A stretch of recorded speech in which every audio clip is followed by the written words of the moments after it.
من در این ویدیو میخوام در مورد این صحبت کنم که چرا حضرت سلیمان آخرین پیامبریه که وارد بهشت میشه. پس تا آخر این ویدیو با من همراه باش.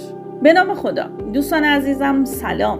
بارها این جمله رو شنیدیم که هر که بامش بیش برفش بیشتر. این جمله دارای پیام‌های زیادی که چگونه توشه سفر خودمون رو ببندیم تا موقعی که می‌خوایم حساب اون رو پس بدیم کمتر وقت گرفته بشه. یکی از نعمت‌هایی که خدا برخی از افراد داده ثروت و داراییه که میتونه اسباب عذاب و گرفتاری برای انسان باشه و هر انسانی میتونه این ثروت و مال رو در راه‌های مختلف خرج کنه. اما اون چه مهمه اینه که خداوند روزی درباره همین دارایی‌ها از ما حساب پس میگیره. سلیمان ابن داوود از نادر پیامبرانیه که خداوند پادشاهی مشرق و مغرب زمین رو به او میده و سالها بر انسانها، چارپایان، مرغان و درندگان غالب و حاکمه و زبان همه موجودات را میدانست که زبان از توصیف قدرت عظیم او قاصره.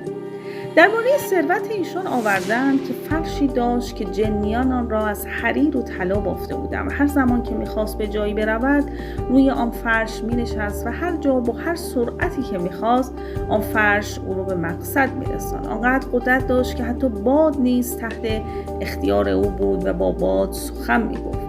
میزی داشت از طلا که با یاقوت و جواهرات آراسته شده بود و 3000 میز دیگر در اطراف او بودند که مخصوص علما، وزرا و بزرگان بنی اسرائیل بود. سلیمان علیه السلام 100 فرسخ لشکر داشت، 25 فرسخ از جنیان، 25 فرسخ از پرندگان، 25 فرسخ از انسان و 25 فرسخ از حیوانات چهارپا. جنیان گوهرهای درخشان برایشان می آوردند. در آشپزخانه های آن حضرت روزی 100,000 گوسفند، 40,000 گاو برای فقرا و مساکین و لشکریانش طبخ می شد، ولی غذای خودش نان جو بود که آن را نیز با دست خود می پخت. روزی دستور داد که کسی وارد قصر من نشود و خود عصایش را به دست گرفت و به بالاترین جای قصر رفت. در حالی که به عصایش تکیه داده بود به مملکت خیش نگاه کرد و شکرگزار خداوند بود. ناگاه نظرش به جوانی خوشچهره و پاکیزه افتاد که از گوشه قصرش پیدا شد. فرمود چه کسی به تو اجازه ورود به قصر را داده است؟ گفت پروردگار تو. فرمود تو کیستی؟ گفت اسرائیل. فرمود برای چه کاری آمدید؟ گفت برای قبض روح تو. سلیمان چون هیچ وابستگی به دنیا نداشت فرمود به آنچه مأموری انجام بده. اسرائیل جان ایشان را در همان حالت که به عصا تکیه داده بود قبض کرد. چند روزی گذشت، مردم و اطرافیان او را می‌دیدند و گمان می‌کردند که زنده است. بعضی می‌گفتند چند روز غذا نخورد و نیاشامیده، پس او پروردگار ماست. عده‌ای می‌گفتند او جادوگر است و در دید ما سحر کرده که ما گمان کنیم ایستاده است. گروهی گفتند او پیامبر خداست و خلاصه خداوند موریانه هایی را فرستاد که میان عصای او را بخورند تا عصا بشکنند.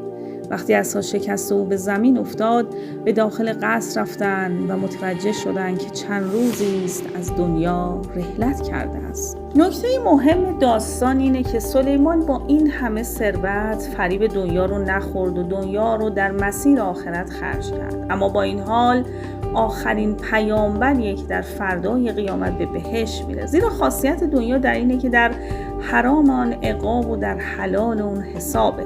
حسابرسی طولانی اموال سلیمان سبب میشه که او رو به عنوان آخرین پیامبر و فرستاده خدا قدم به بهشت بگذاره. بنابراین نه تنها دنیا به خودی خودش مذموم نیست، بلکه دنیا دوستی و استفاده صحیح از مخلوقات هم مذموم نیست. استفاده غیر شرعی و وابستگی و یا پرستش دنیا مورد مذمت واقع شده که از آن به دنیای ملعون و یا مظلوم تعبیر میشه.